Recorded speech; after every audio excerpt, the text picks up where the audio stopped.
What's up guys, macadii here, and today guys, week 8 of the GPC League, where I am up against Gareth, coach of the Crawthorne Crabhammers. So if you guys are excited, don't forget to leave a like down below. We have got a very heat squad this week, and that's because of one very big reason. So what we're going to do as always is run through what he could be bringing, what we're going to be bringing to try and answer that, and then finally from there we're going to go into the battles. So he has got Mega Latias, Azumarill, Skarmory, Nidoqueen, Rotom-Mow, Durant, Umbreon, Delphox, Primeape, Rampardos, and Sandshrew. Now, I want to go on a little bit of a rant because I personally feel Mega Latias just has no right to be in League format at all, regardless of the fact that yes, it was the most expensive one, but my prep had to center so much about not giving this guy a free sub. Like, Mega Latias has got absolutely insane bulk, and the fact that it can sub up on so many walls and stuff like that, start commanding and setting up, it's really hard to break that sub. It's got base 110 speed, so you can run max speed, max HP,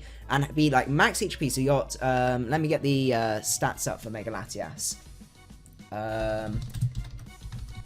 Let's have a look. So I'm not making any lies up or anything like that, because it's the fact that it gets 150 base per def and 80 in HP means if you invest in HP and also 120 in defenses, it's incredibly bulky. And you then, if it's max speed, max HP, and it starts subbing up, you can sub up for free. You can't try and toxic it because it's going to outspeed your walls and it's going to sub up on it from there. If your walls don't break the sub, then it's basically GG, because you've got to use a turn to fail to break their sub, because you can't really afford just to get the free switch out and then give it a free chance to set up a sub. Then you have to switch something in. It calm mines up, it kills that mon as you try and then break the sub. Then you got to make sure you got something that's base 110 speed that then outspeeds it and then can revenge it.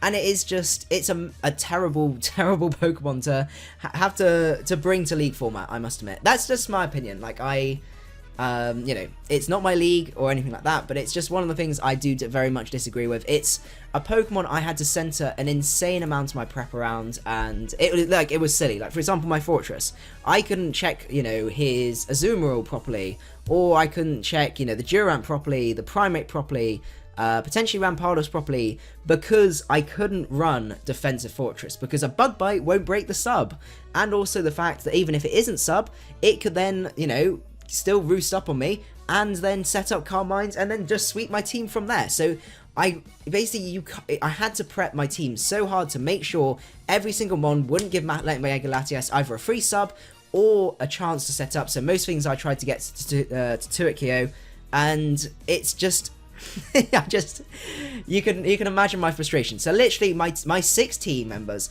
I had to build them. I had to get a rough idea of what I wanted to bring. I then had to build them to then not lose to Mega Latias, and then I had to tweak them so they could then handle the rest of the squad. So like 90% of my prep had to be centered around not getting swept by Mega Latias. So that was really fun. So we've got the Bug Bite, Earthquake, Volt Switch, and Rapid Spin with max attack, Adamant Nature, because that is the only way. Max attack, Adamant Nature with the Expert Belt is the only way to guarantee I do about 50%. It's plus or minus. I can even do like 48% to max HP or like lower. So I don't even guarantee 2-hit KO a max HP Latias. And this is a Stab, Bug Bite with Expert Belt, max attack, Adamant, with just HP investment on Mega Latias. So it is a real pain.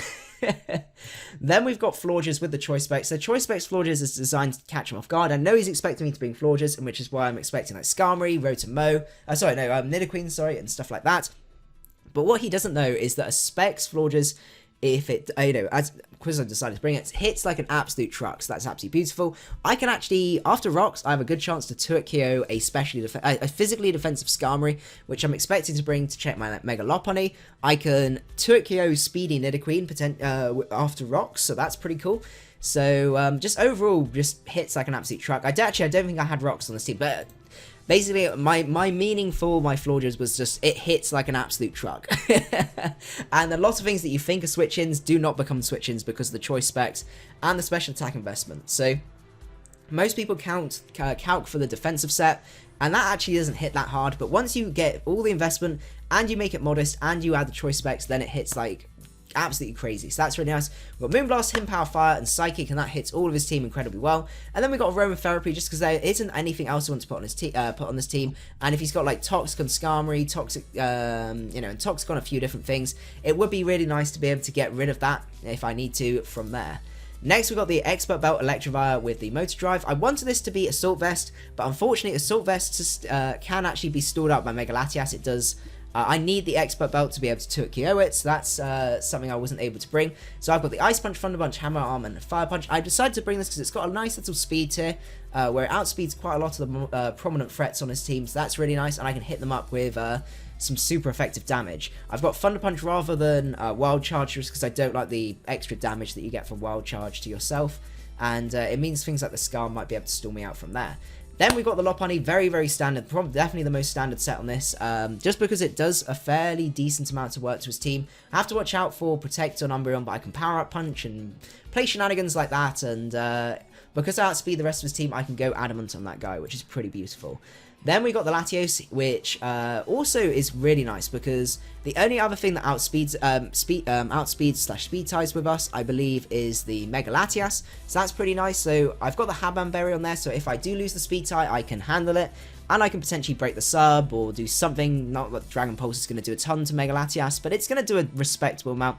Or if I start setting up and that's his last ditch effort, I know I can then take a Draco Meteor potentially, or even a Dragon Pulse, and then hit it back from there. Thunderbolt for the Azumarill, for the Skarmory, and yeah, it just hits everything fairly hard. Umbreon's going to be a bit of a pain, but once, my team's got fairly good ways to handle it. Like Forretress gets a pretty good, free switch, and just sends Moonblast out and things like that.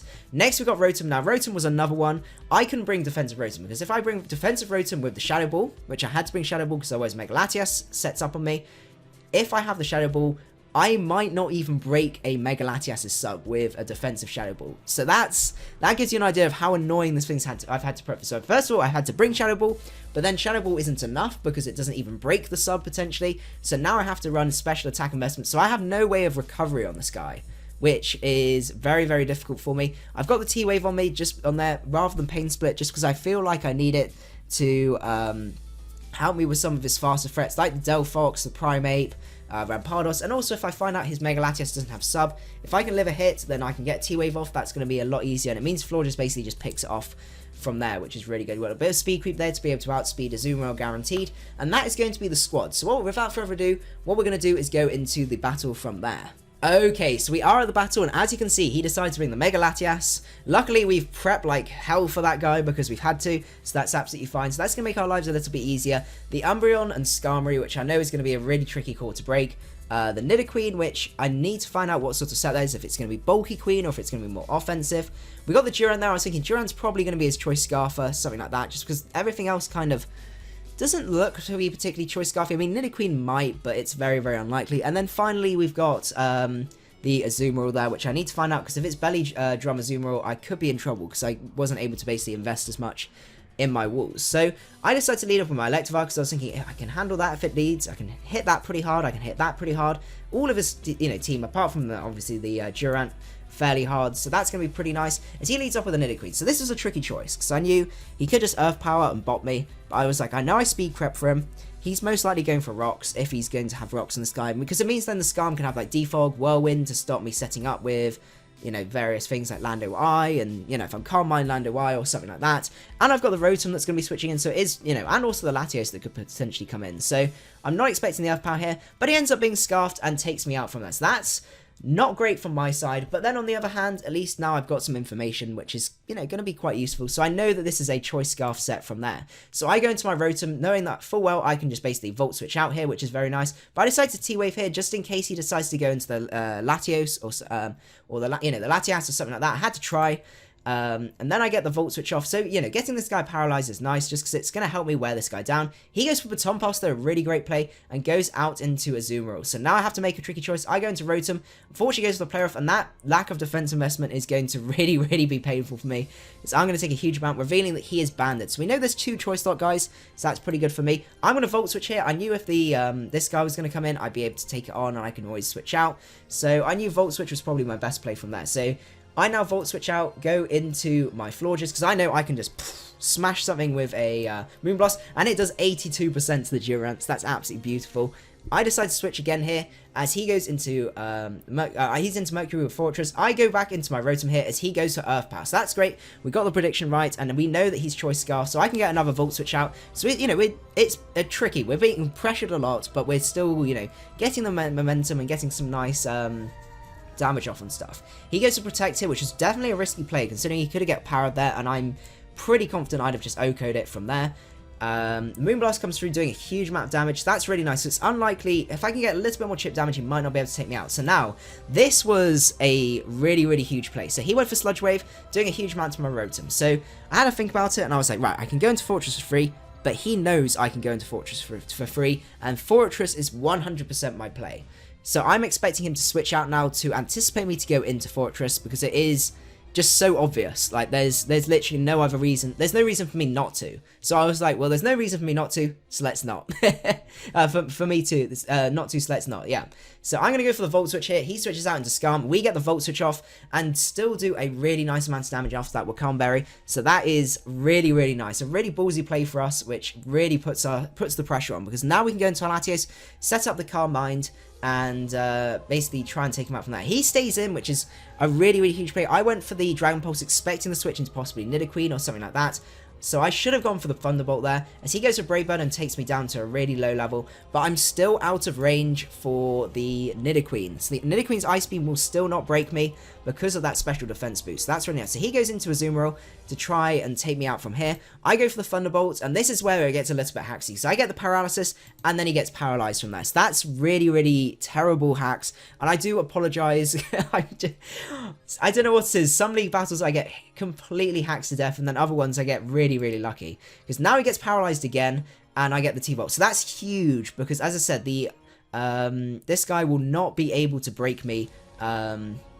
What's my Jiggy will not be able to break me because of that. So now he goes into Umbreon, and I go for the Dragon Pulse. So this is what kind of balanced it out, is the fact that actually his play was to go into Umbreon, because you can see how little that actually did, because he's max specially defensive Umbreon, which I was not expecting. I was expecting more of a physically defensive set, but it's fair dues, I guess, to help you take Dracos and stuff. So while it was really, really hacksy, on the other hand, he also, you know, this was probably the better play to make here, as he is able to foul play me and take me out from there. I was expecting to do a lot more from there, but, you know, there's not much we can really do. So now I go into Florges, because I know Florges will be able to just smash this thing. I could have preserved the Latios thinking about it, but it was difficult to know, because I didn't want him to baton pass or do anything cheeky like that, expecting me to switch, especially when Florges, I know, can basically get a free kill from here.